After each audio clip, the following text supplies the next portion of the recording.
Good morning students. Shri Ratanlal Kanwarlal Patni राजकीय स्नातकोत्तर महाविद्यालय किशनगढ़ के YouTube channel CCE Raj Kishangarh पर आप सभी का स्वागत है। मैं महेंद्र कुमार वर्मा, सहायक आचार्य व्यावसायिक प्रशासन विभाग। स्टूडेंट्स, आज के इस वीडियो लेक्चर में हम BCom part 3 principle of marketing में थोक व्यापारियों की सेवाएं टॉपिक पर डिस्कस करेंगे, यानी कि सर्विसेज ऑफ होलसेलर्स। स्टूडेंट्स, जैसा कि हमारे पिछले जो दो वीडियो थे उनमें हमने थोक व्यापारियों के कार्य और क्लासिफिकेशन ऑफ होलसेलर्स दो टॉपिक हमने कवर किए थे। आज हम थोक व्यापारियों की सेवाएं पर डिस्कस कर रहे हैं। स्टूडेंट्स, थोक व्यापारी फुटकर व्यापारी एवं उत्पादक के मध्य एक पुल का कार्य करता है। वह इन दोनों के प्रति महान सेवाएं देता है। इसके अतिरिक्त वह समाज के लिए भी बहुत हितकर होता है। इसीलिए थोक व्यापारी की सेवाएं बहुत ज़्यादा महत्वपूर्ण हो जाती है।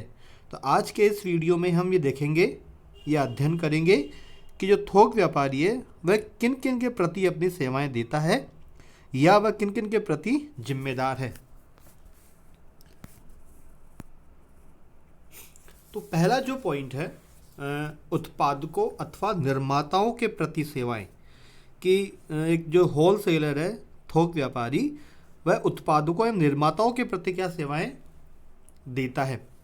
इसमें पहला पॉइंट है वितरण संबंधी सुविधाएं।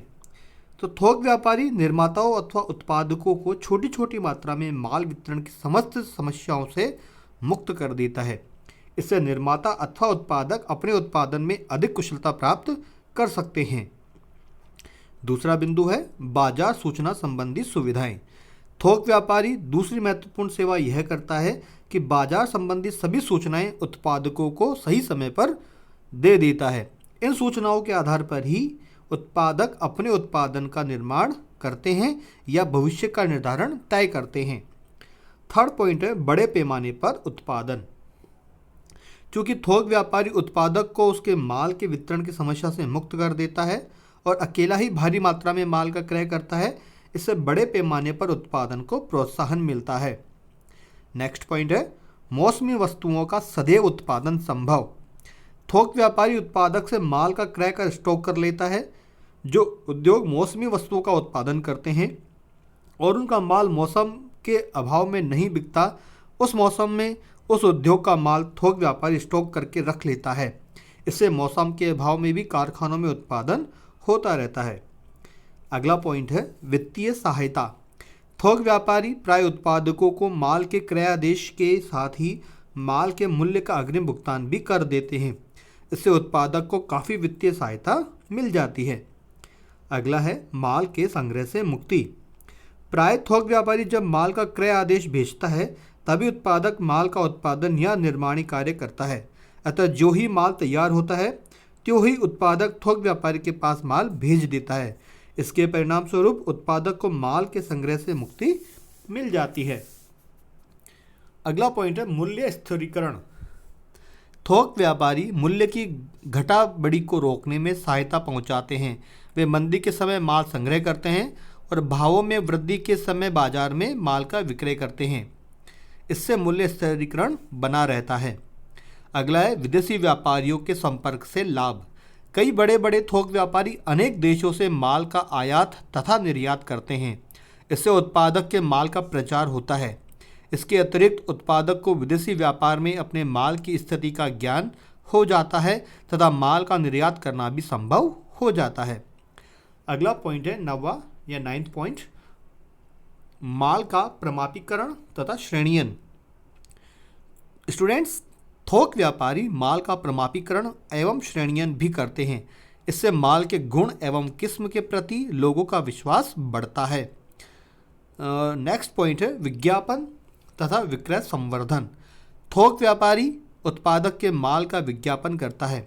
इतना ही नहीं, वह विक्रय संवर्धन के साधनों का प्रयोग कर विक्रय वृद्धि में भी प्रयास करता है या सहायता करता है। तो स्टूडेंट्स, ये जो 10 पॉइंट हैं ये एक थोक व्यापारी उत्पादकों अथवा निर्माताओं को एक प्रकार से सेवाएं देता है।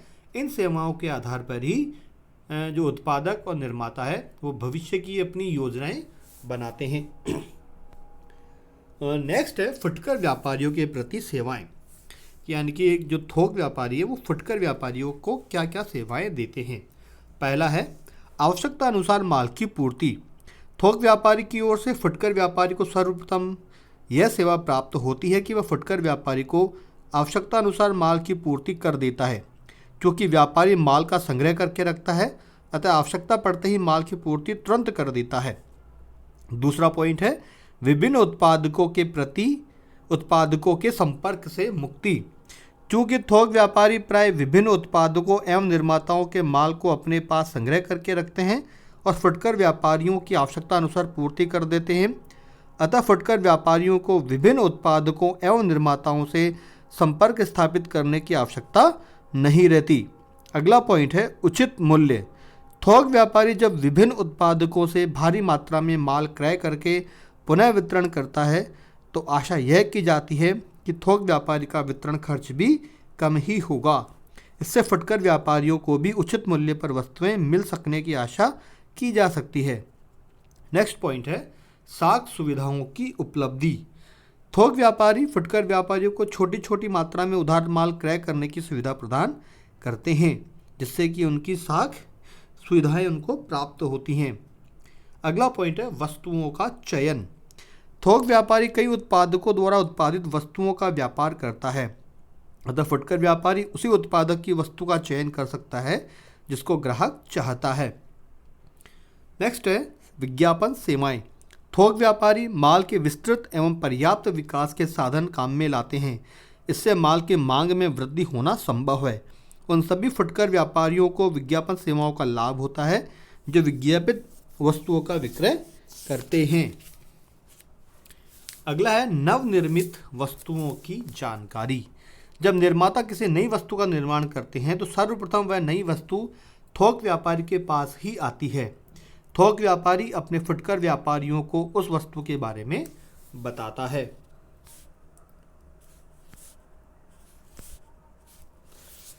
आठवां पॉइंट है यातायात की सुविधा, यानी कि ट्रांसपोर्टिंग फैसिलिटी।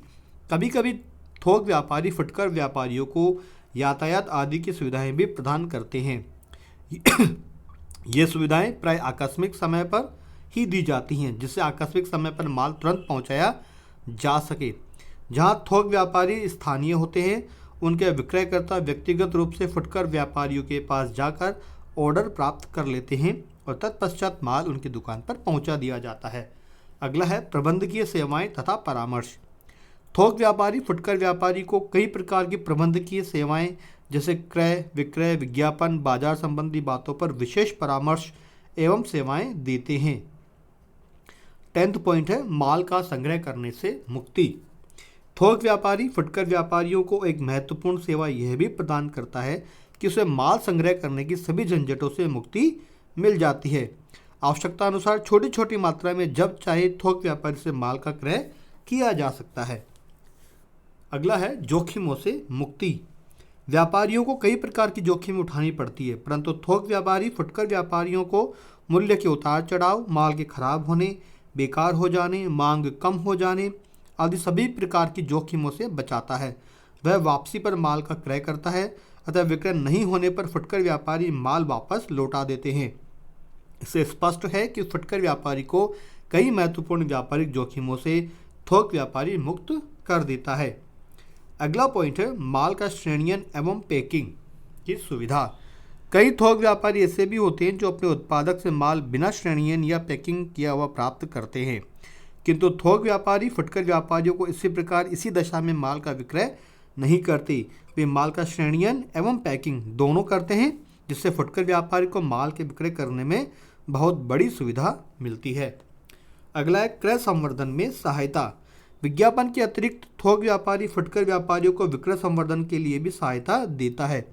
थोक व्यापारी प्राय विक्रय संवर्धन के साधन ढूंढता है और उन्हें कार्यान्वित फुटकर व्यापारी करता है।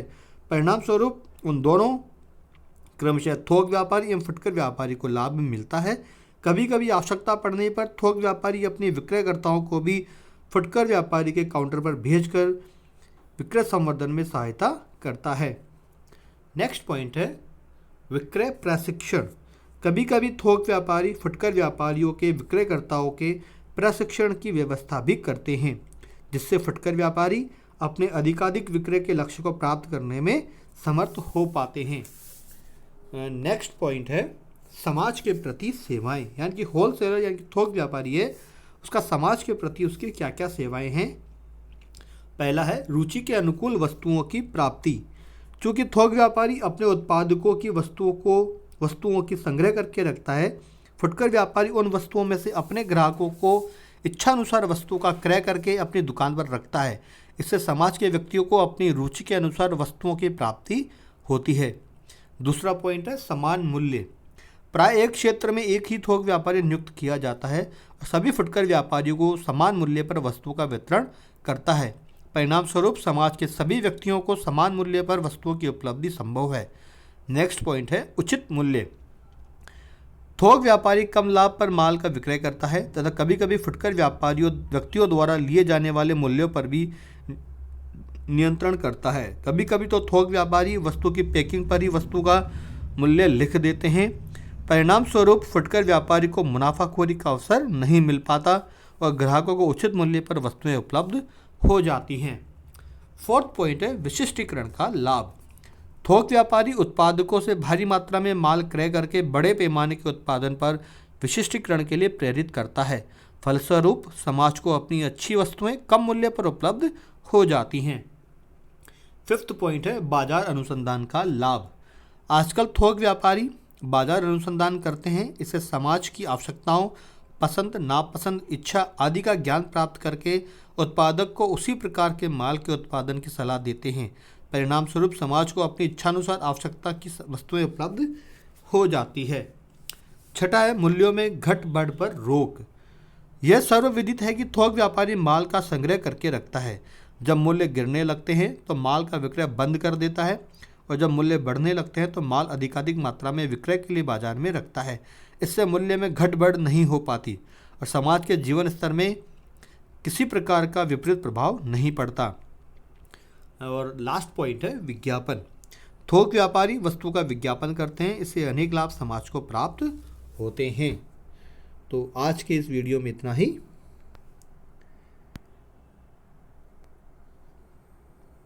धन्यवाद।